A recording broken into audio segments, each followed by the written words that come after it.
Anointed Warriors. What's up, spiritual family? Welcome back to Mount Fitness MBS Ministry. I'm Brother Mongoose. I am a minister and a philosopher. Now, I provide services that promote a holistic mind, body, and spirit ministry. Some of the services that are included with this ministry consist of experiential philosophy for the mind, ISSA certified fitness training for the body, and clean-hearted spiritual teachings and practices for the spirit and for the soul. All of these services and beliefs are merged, balanced, and synthesized, and then presented to you in an effort to help you operate at a premium in your mentality, your physicality, and in your spirituality. Some of the additional services provided by this ministry consist of good old-fashioned motivational speaking, youth and young adult mentoring and counseling, as well as physical fitness training. I believe I mentioned that already. I am an all-natural professional bodybuilder, but I'll talk a little bit more about that perhaps towards the end of this video. And if you guys aren't familiar with my story that I put out to glorify Him, then please check that out in chapter 1 of this video. We're talking about the fact that you are under 24/7, 365 monitoring, surveillance, study. You're being tracked, and you're being guinea pigged, if you will, even though they can never figure you out. The good book says that the wisdom of the good book says that the wisdom of man is foolishness to God. So they'll never be able to figure you out. But it sure ain't for a lack of them trying. So this is chapter 2. We talked about it in chapter 1. I kind of set the table. If you haven't watched chapter 1, please do so. There's also some additional videos that are kind of sequelative of chapter 1 and this video itself. Those videos include the fact, one of the name of the videos is You Were Created to Rock the Boat. Another name of a different video is The Flow State. And another, relative and sequelative video is Don't Fear. Don't fear you, I should say. Don't fear who He has created you to be. Now, let's get into today's chapter 2. And let me start by saying that when I say that you are under 24/7, 365 monitoring, surveillance, study, you're being tracked wherever you go, that doesn't necessarily mean that you individually, you specifically, are under that extreme or that consistent amount of following and monitoring and all of those different things. But if you are amongst 144,000 and only He can reveal that to you, He can reveal that to you through any means that He chooses to. Information, research, study, prayer, fellowship, you name it. But ultimately, He is the only one that can reveal it to you. And so then it stands to reason that if He is the only one that can reveal that to you, then you don't need me, you don't need Bible, Quran, or no other kind of religious teaching. You don't need no pastor, monk, imam. You don't need nobody to tell you who you are. And you should not allow anyone to tell you who you're not. These things can only come from Him. And if you are amongst 144,000, then you are, right now, you have been from the very moment that you were born. There were people there waiting for you to be born, or that shortly arrived after you were born. They knew when and where you were going to be born, just like they did when it comes to your eldest brother that we most commonly refer to as Christ. They knew when and where. They've refined their methodology of being able to be even more precise. Because way back all them thousands of years ago, they knew the when and the where, but they wasn't precise. When they got to the city of Bethlehem, they had to go in search for the specific hut, the specific building that Christ the Savior was born in. Well, now they've refined those practices. So they know exactly what hospital, what floor, everything. And that's just the fact of the matter. If you're amongst the 124, you have always been, you are now, and as long as you are on this planet, or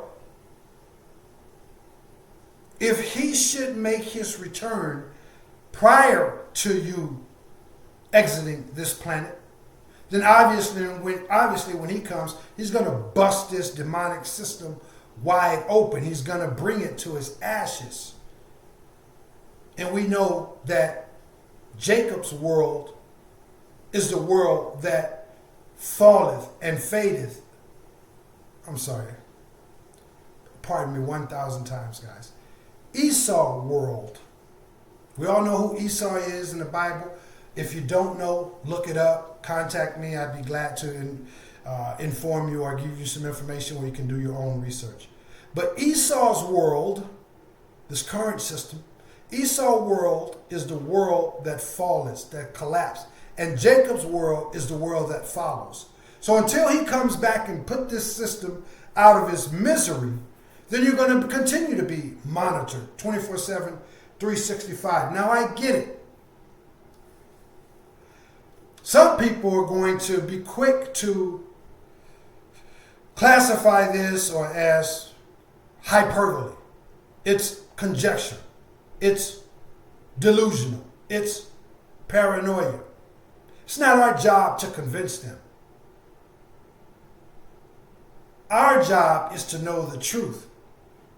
A truth that, again, aligns with the fact that the wisdom of man is foolishness to God. You were born to confuse people. They'll never figure you out. So don't allow them to tell you that because he has revealed truths to you through prayer, through meditation, through fellowship, through research, whatever it may be, if he has revealed it to you, then the good book says, let this thing that we call God be the truth and every man a liar. He don't get to tell you who you is. He don't get to tell you that it's paranoia just because it transcends his ability to understand and comprehend. That's the main thing that the enemy would love to say. It's paranoia.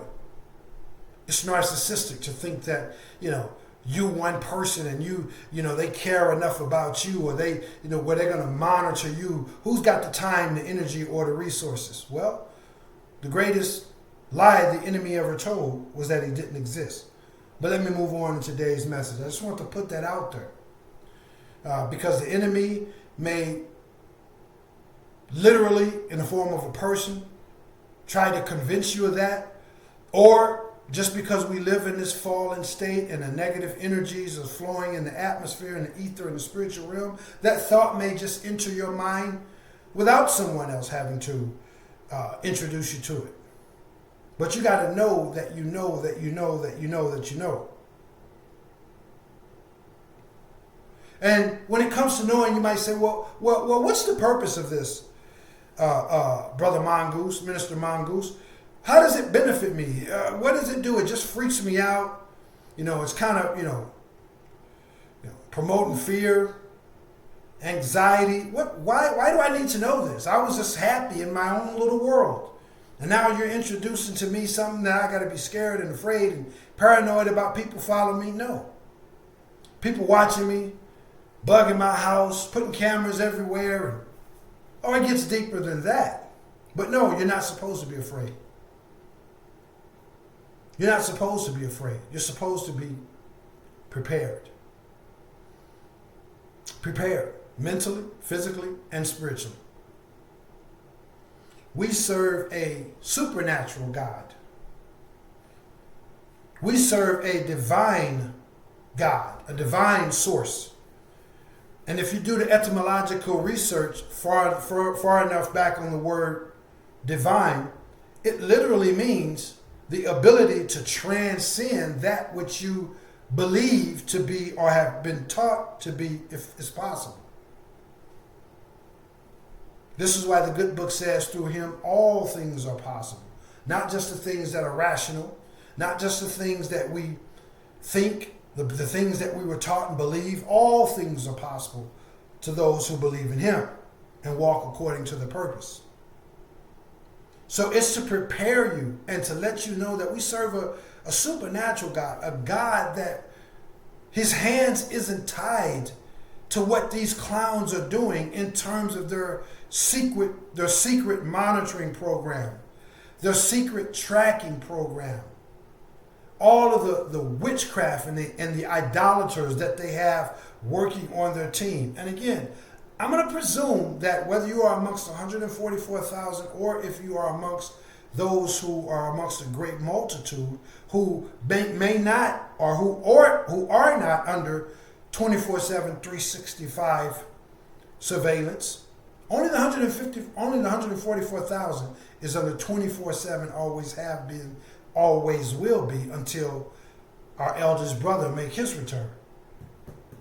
All my other spiritual family members, depending on the extent, the amount, and the assignment that he has on your life, if you're not amongst 144,000, just depends on that degree of anointing that he has on your life. And that will also let the system know, this demonic government system that's doing all the tracking and all the surveillance, it lets them know how often they should monitor you, how often they should check in on you, how often they should do different things to see where you are in your growth development. Are you still pressing forward with the kingdom building process? Are you stagnant on the sideline? Or have you abandoned the process altogether?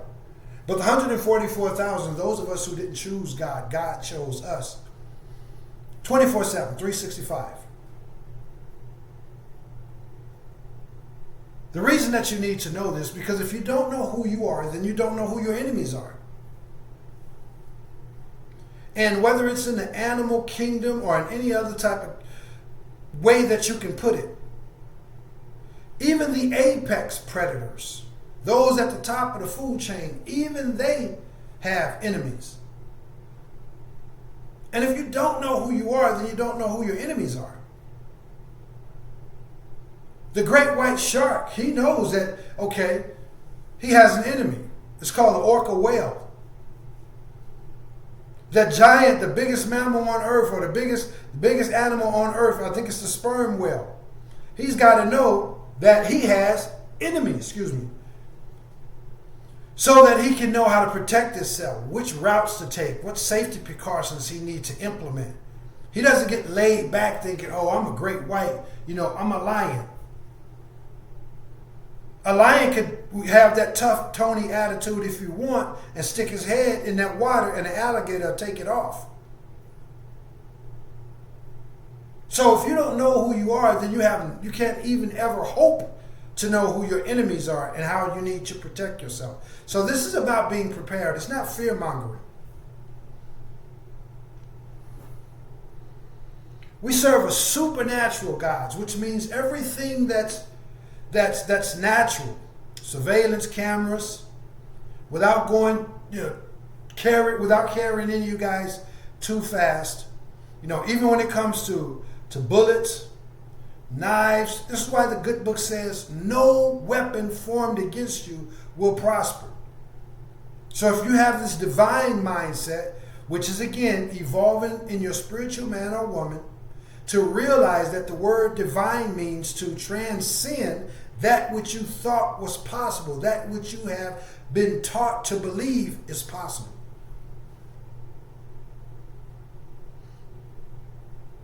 This supernatural God, his hands is not tied by the laws of gravity. His hands is not tied by the stock market. His hands is not tied by the government and all the little schemes and schematics that they have working on their team in an effort to keep you under monitoring and surveillance and all these different things. I mentioned in chapter 1 how they test you with situations.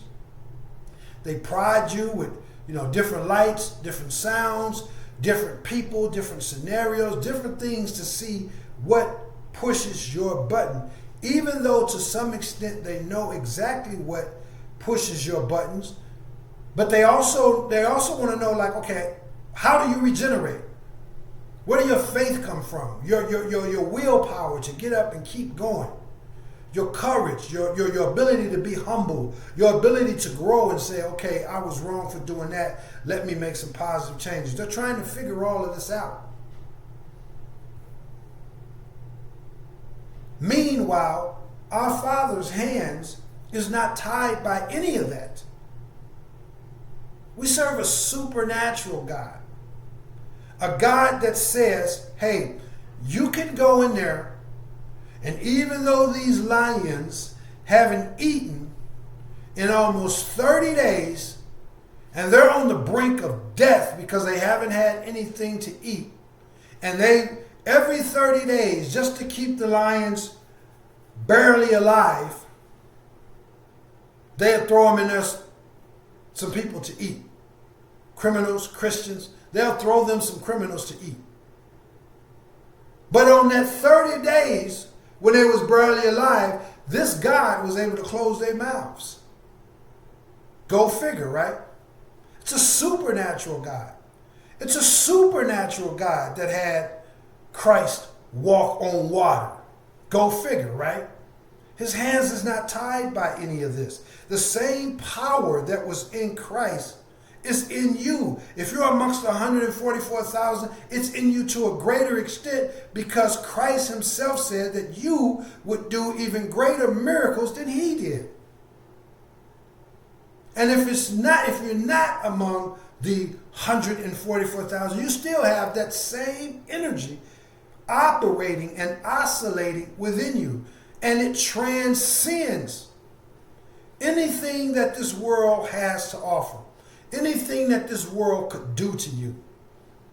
The same energy, the same spirit that says, okay, let's take these 3 men, let's tie them up, get the strongest man in the empire to tie them up with ropes, throw them alive into the fire, and then look down in the fire and say, okay, hold on a second. Didn't we just throw 3 men that was tied up in ropes in the furnace? Yes, O king, we did. Well, then how come I'm looking down and seeing 4 men walking around loose, and one of them has the glory of God on him? This is the same spirit. But if you don't know who you are, then how can you expect to be able to activate this spirit that's within you? The whole plan of the enemy is to keep you blind to this. And to keep you blind to the fact that he's been monitoring you all along. I referenced the Truman movie starring Jim Carrey in chapter 1. He's been monitoring you all along. The seeming mistakes that you've made, if you think back, there was typically always something that seemingly randomly happened. Like you wasn't even planning on going to that party. At the last minute, someone showed up and you went to that party and somebody got hurt. At the last minute, somebody showed up and took you to that party and you met this guy or this girl that introduced you to drugs. Think back over your life. You were doing fine in college. But then all of a sudden, someone started telling you to go on this vacation, and you went on a vacation, you never returned to college. The list goes on and on. He's always been manipulating things, situations, and circumstances in your life, in your environment. But if you don't know this and you're walking around thinking that you're just some average guy or some average girl and things are just randomly happening, then you're up against it, and he wants to keep you that way. When you realize and accept the fact that the enemy is always watching you. The good book says the evildoers are always watching the righteous because they're always seeking ways to slay the righteous. Meanwhile, you got the righteous just walking around all hunky-dory. Oh, it's just a grand day. And oh, wow, that happened and I got fired, or that happened and, I cheated on my wife, or that happened and you got diagnosed with this, or that happened and your business failed. You just hunky-dory. It's just perfect. He wants to keep you that way, blinded to who you are, so you can't never recognize how he's working against you. And now you comprehend.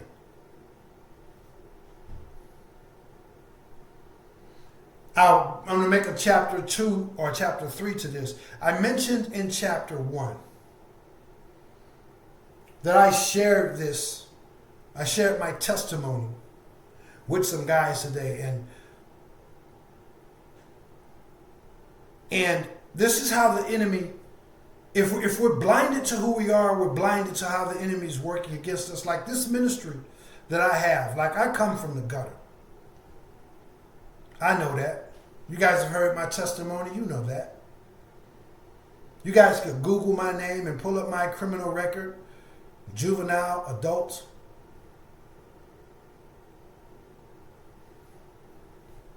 This ministry, he caused and or allowed me to go through all of that so that I can give back and encourage, so that he could encourage others through me, through my mistakes, through my blunders, and through him delivering me. He used all of that. So now I give back through the motivational speaking, through the youth and young adult mentoring and counseling. I have a grassroots program where I go through pretty much all of the inner city neighborhoods and the people who can't even afford to make donations because they don't have 2 wooden pennies to rub together, let alone 2 real pennies. And I give back because that's the kind of place that I come from.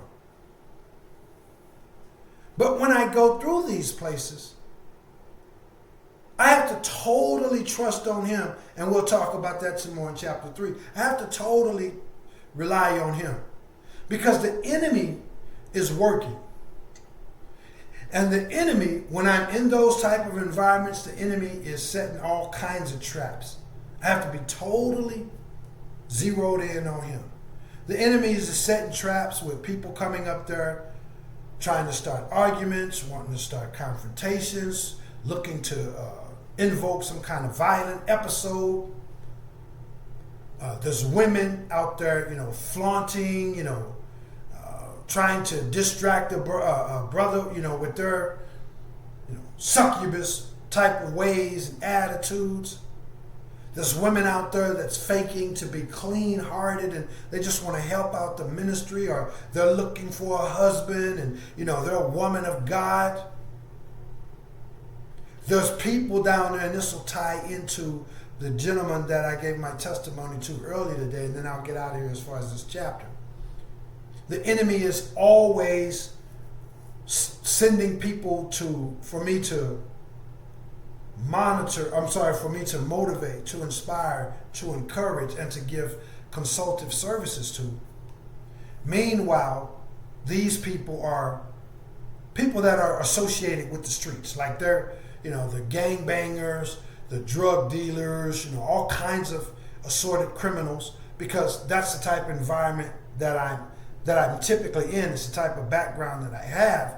And even though today's encounter did not take place in one of those type of environments, it still was 2 brothers who, me being a good discernment of character, I can sense that they're what we would call from the streets. And that's fine, because this is who my ministry is for. My ministry is for anybody and everybody who has a genuine, clean heart to receive it. But I do put a premium emphasis on those in the inner city because that's where I come from. I'm naturally more empathetic to those, to that particular group of people. So just like when I'm in the hood, and these young men that I met today, didn't meet, just had a conversation with him very briefly, maybe a 5-6 minute conversation where I just encouraged them, pardon me, and shared my story with them. But I deduced that they're street guys. And what the enemy would like to do is for me to just say, okay, well, you're anointed, you don't live in that life, so don't worry about it. No, we have to use precautions. We have to be discerning. Because it's gentlemen like that this system would like to be able to say, I don't know if you guys are familiar with certain acts of the law, but now, and it's been this way for the past 20, 25, maybe even 30 years, now a person pretty much just got to say that, hey, listen, they associate with you, and you was aware that they were a part of this criminal life and criminal activity. And because you knew and you associated with them, then you're responsible for anything that they got going on. They don't have to show any proof. You don't have to be on the scene. You don't have to be recorded talking about anything. You don't have to be caught up with no evidence. Nothing. Other than somebody saying, okay, yeah, I socialize with him, I frequent with him or her, and they know that I'm about this type of lifestyle. And that's pretty much all it takes. So I have to be discerning, because the enemy sends those kinds of people my way. In addition to the other people, like I said, the females, pretending to be, about the cloth, about this thing we call God. Females, just, trying to flaunt themselves. Guys, trying to, look at my tattoos and decide they want to gangbang. Guys that, just want to meme up. All of these different things. So I'll sum it up by saying, you got to know who you are. This is the whole point of it. And we got to be discerning, because I can't allow that to, again, it's not about fear, so I can't allow my awareness to cause me to become so fearful that I abandon my God-given assignment. No, I can't do that. I just have to be discerning and trust him. And when he gives me that discernment that says, okay, don't deal with them. Hey, get off of leave the block right now. No, don't go in her house. She don't need no prayer. She ain't trying to get no prayer. She might be trying to get you in there to seduce you. She might be trying to get you in there to say that you did something inappropriate. Don't go in her house, whatever the case may be. But I have to fulfill my God-given assignment. You understand? And so that situation you can just zoom out on and see how it may be different, but the same laws that's at work applies, and I'm talking about the spiritual laws that's at work, applies to you in your own situation, whether it's keeping your family together, whether it's you making a financial investment, whether it's you relocating to a different part of the country, whatever it is, the same spiritual laws are at work in terms of someone trying to send you down the wrong path, someone trying to prevent that from happening, someone trying to disrupt that, ruin that, create chaos, disharmony, disbelief in that. If you know who you are, you're just not walking around in life with this, okay, man, hey, life happens. Yeah, life happens to most people, and that's all they get out of it. But if you carry this light, there's more happening than just life. There's a secret cabal that's pulling strings to keep you asleep so that it can continue to work against you and continue to steer your life in a path to where you never fulfill your ultimate kingdom building assignment. It's trying to prolong and deter all of us who are amongst the 144,000, because the enemy knows that the 144,000 cannot be defeated. He knows that. But his job is to keep us stagnant, to keep us distracted, to keep us laboring and spending unnecessary amount of times to get to that next level, because he realizes that when we, according to the Bible, when we are sealed, all of us, the literal number, the 144,000, when we're sealed in our foreheads, then that's when he unleashes the 4 angels who have been assigned to drop the wrecking ball, if you will, on this world. They've already been dispatched to the 4 corners of the world. You know the Bible. And if you don't, contact this ministry. I'd love to give you some scriptures, or it doesn't have to be Bible-based. The same end times prophecy or spelled out in different ways across all of the ancient religions that predate the Bible, the ancient mystics, philosophers. They got different ways of saying the same story, that ultimately this thing we call Christ, this person we call Christ, comes back. There's a few people on the planet, 144,000 out of all of these billions of people, that once they are sealed, they are the leaders of the great multitude. It's not just 144,000 going to heaven. It's a great multitude. The angel said it was so many that he couldn't even count them. But that great multitude is a drop in the bucket compared to all the billions of people that's going to go to this place that we call hell. So the enemy knows that when the 144,000 is sealed, every last one is sealed in their foreheads. They know, there's that word again. They know, they're not fearful. They know that they know that they know that they know that they know. They're sealed in their heart. It's cemented. It's sealed in their heart. It's sealed in their mind. There's no more debate. There's no more search for validation, for proof, or none of that. Then that's when the 4 angels who he has dispatched to bring down this corrupt system, which we'll talk more about in chapter 3, this is when they unleash the whirlwind and brings about the demise of this demonic global government and the reestablishment of his kingdom right here on earth. So that's what it's all about, guys. Look forward to chapter 3. I'm going to get out of here. I'm a little bit over the time that I like to keep these. You guys, I won't give you any more information about the ministry at this time, just so I can respect your time. But I will say, please support the ministry. Give back to this ministry. Take the time out, if you haven't already, to subscribe to the channel, to hit the share button and the like button. Help this ministry grow. Help this ministry get this message out to even more people. Also, visit the physical fitness branch of the ministry located at mountfitnessmbs.com. If you're interested in any of the services, hit the email link down in the description, whether it's motivational speaking, clean-hearted spiritual teachings and practices, physical fitness training, youth and young adult mentoring and counseling. Hit that link, schedule your initial consultation and evaluation, and we can proceed from there.